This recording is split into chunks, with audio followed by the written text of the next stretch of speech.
ఏంటి ఎలా చూడండి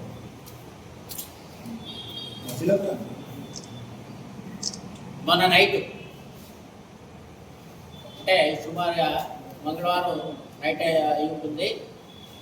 మన స్థానిక Anala Venkatappa Rao road petrol bunk సమీపంలో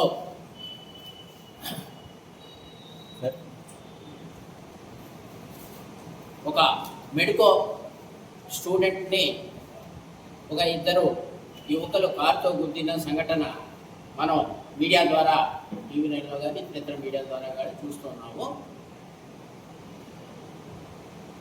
వారు యువకులిద్దరూ కూడా డ్రింక్ చేస్తున్నట్టుగా చెప్తూ ఉన్నారు. అలాగే మెడికో స్టూడెంట్ని నిన్నటి వరకు స్థానిక స్వతంత్ర ఆసుపత్రిలో ఉంచి నిన్న సాయంత్రం చేసి వారిని హైదరాబాద్ తీసుకెళ్ళినట్టుగా అమ్మాయిని తెలుస్తుంది. అంటే మేము హాస్పిటల్ కూడా వెళ్ళొచ్చాం ఇప్పుడు, అందువల్ల విషయం చెప్పగలుగుతున్నాను. అయితే ముఖ్యంగా చెప్పేది ఏంటంటే, ఒక మెడికో స్టూడెంట్ అంటే వాళ్ళ తల్లిదండ్రులు ఎన్నో ఆశలు పెట్టుకొని ఆ అమ్మాయి కొరకు కోట్లాది రూపాయలు వెచ్చించి ఆ అమ్మాయిని వారు కాబోయే డాక్టర్గా, అంటే ఇవాళ జరిగిన సంఘటన వల్ల వాళ్ళ తల్లిదండ్రులు నష్టపోవడమే కాకుండా సమాజం ఒక మంచి డాక్టర్ కూడా కోల్పోయినట్టుగా అవుతుంది. అయితే ఈ సందర్భం యాక్సిడెంట్ అనేది అసంకల్పితంగా జరుగుతుంది కదా అని మనం ఆలోచన చేసినప్పటికీ కూడా ఇక్కడ గమనించాల్సిన విషయం ఏంటంటే, స్థానికంగా రాజమండ్రిలో ర్యాష్ డ్రైవింగ్ కానివ్వండి, డ్రింక్ చేసి డ్రైవ్ చేయడం, అంటే డ్రంక్ అండ్ డ్రైవ్ విషయంలో పోలీసులు ఏ విధంగా వ్యవహరిస్తున్నారో మనకు అర్థం కావట్లా. ముఖ్యంగా చెప్పేది ఏంటంటే, వారు డ్రంక్ అండ్ డ్రైవ్ చేసాం, కేసులు నమోదు చేసాం, వాళ్ళకి ఫైల్ చేసాం అంటూనే ఉన్నారు. కానీ జరిగే యాక్సిడెంట్లు అయితే జరుగుతూ ఉన్నాయి. ఈ సంఘటనలో ముద్దాయిలు ఉన్నటువంటి ఎవరైతే కుర్రవాళ్ళు ఉన్నారో ఎంతమంది ఏంటి, వారు తాగి ఉంటే దానికి ఏ రకమైన పనిష్మెంట్, అంటే ఇక్కడ నష్టపోయింది ఆ అమ్మాయి తల్లిదండ్రులు. ఆ అమ్మాయి పేరు ప్రియాంక అంటూ తెలుస్తూ ఉంది. ఈ సందర్భంగా మా పార్టీ తరఫున నేను చెప్పేది ఏంటంటే, రాజమండ్రిలో అసాంఘిక శక్తులు పెరుగుతూ ఉన్నాయి. అలాగే ఈ డ్రగ్ అండ్ డ్రైవ్ కేసులు కానీ, తాగి డ్రైవ్ చేయటం, అలాగే కుర్రవాళ్ళు విపరీతమైన స్పీడ్తో బళ్ళు బైక్లు నడపడం ఏంటండి, అలాగే కార్లు కానీ ఇవన్నీ నడిపి ప్రజలను భయభాంతులు చేసే స్థాయిలో వారు డ్రైవ్ చేయడం జరుగుతుంది. దీన్ని పట్టించుకున్న నాదులు లేడు. అలాగే బైక్ దొంగతనాలు కూడా విపరీతంగా జరుగుతున్నాయి.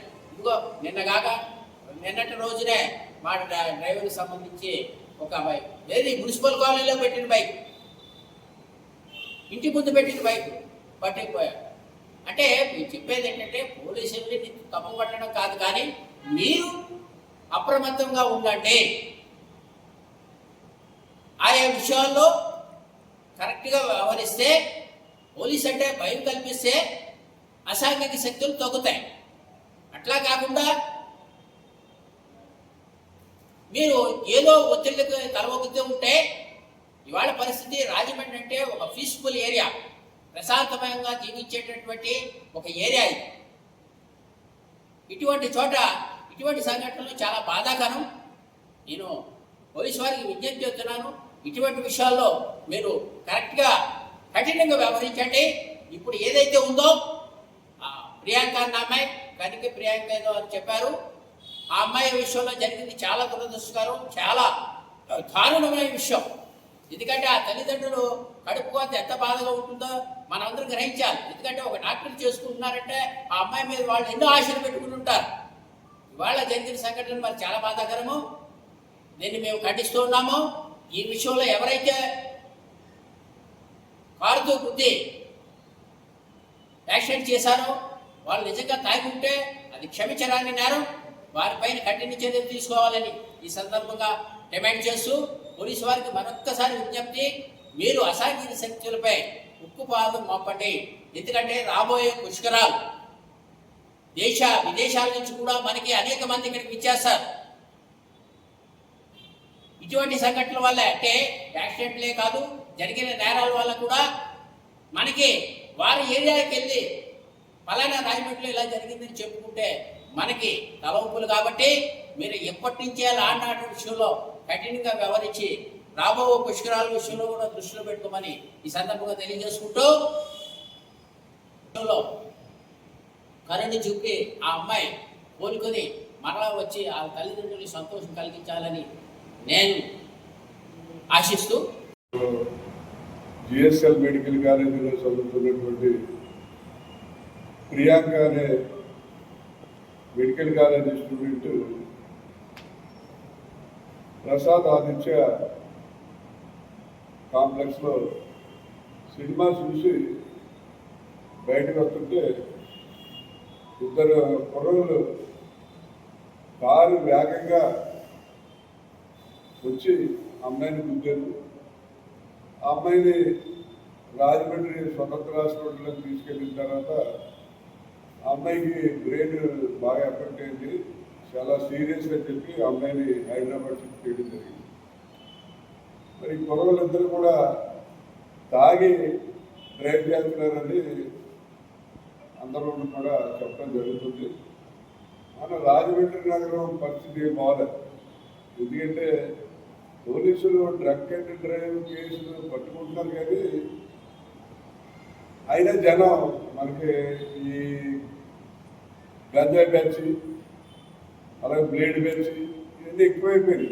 ఇవన్నీ కూడా కొంతమంది రాజకీయ నాయకులు వాళ్ళ అండర్లో పెట్టుకుని ఇవన్నీ కూడా వాళ్ళకి సహకరించి ఇవన్నీ కూడా రన్ చేయడం జరుగుతుంది. ఈవేళ రాజమండ్రిలో బ్రాందీ షాపులకి లైసెన్స్ ఇవ్వడం జరిగింది. ప్రతి బ్రాందీ షాపు పక్కన ఖాళీ స్థలంలో అనాథరైన బార్స్ రన్ అవుతున్నాయి. దొరకంటే లిప్పు కొడుకున్నాడు, ఫుల్ కొడుకున్నాడు, ఇంటికి తాగేసి పడుతున్నాడు. అలాగే ప్రతి బ్రాందీ షాప్ పక్కన ఖాళీ సైడ్లో అక్కడ బాటిల్ కొనుక్కుంటాడు, అక్కడే తాగేస్తాడు ఫుల్గా. తాగినాడు ఇంటికి వెళ్ళి లోపల ఎవరికి గుర్తుంటాడో ఎవరికి తెలియదు.